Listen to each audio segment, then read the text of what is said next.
For some perspective on this, we're joined now by Greg Gilhooly. Greg suffered in silence and anonymity for decades after meeting notorious hockey coach and sexual predator Graham James in the 1970s. He's now an author and a lawyer in Toronto. Thanks for being here.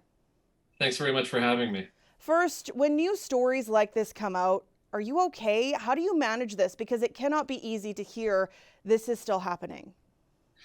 Yeah, look, it's difficult, but I am okay. In many respects, having an opportunity to talk about it makes things better. Distractions are always good. And, my heart goes out to Kyle Beach because he needs distractions right now. He's going through a heck of a lot. There's been a lot of focus on the NHL and how it's handled what happened with Kyle Beach. As an abuse survivor, where do you think the spotlight actually needs to be shined? Well, I think good people are making mistakes because they're sometimes forgetting that this is about Kyle Beach. It should be about Kyle Beach, and that everything should be about making sure that everyone is doing right by Kyle Beach. And the focus needs to be on the victim and making sure he's okay and getting what he needs right now. 11 years later, do all of these apologies actually count for something? Well, look, apologies are wonderful. And the Winnipeg Jets had a press conference earlier this week, and the NHL had a press conference earlier this week. The thing is, we're going to be looking for actions, right? And the Winnipeg Jets are headed by a wonderful ownership group, and Kevin Cheveldayoff is by all description a wonderful guy. I think a lot of good will come out of this bad, but words are one thing. It's got to be actions, right? Let's look back at the timeline of when Graham James was in court and when Beach says he was assaulted by Brad Aldrich, because the timing is really interesting. Well, and this is what's so frustrating from a personal perspective. Sheldon Kennedy came forward in the 90s, and I wasn't ready to come forward, and saw the strength that he had, and that enabled me to come forward in 2010.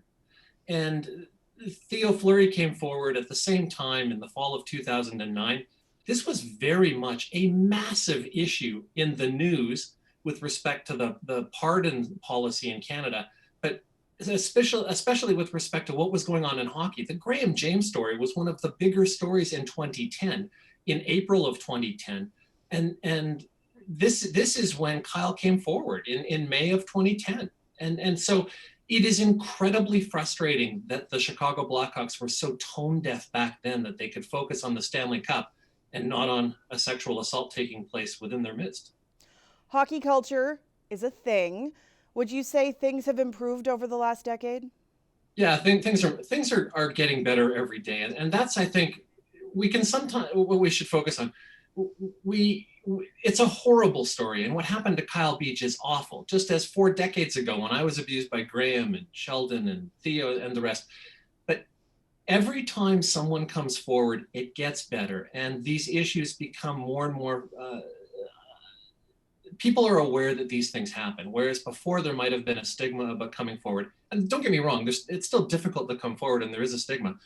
But people understand that these things do happen, and they are more likely each and every day to listen, to believe, to stick noses in, to make sure that things aren't happening, and do the right thing. It is getting better.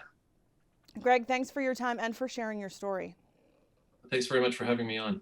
Greg Gilhooly is a lawyer and author of I Am Nobody, confronting the sexually abusive coach who stole my life.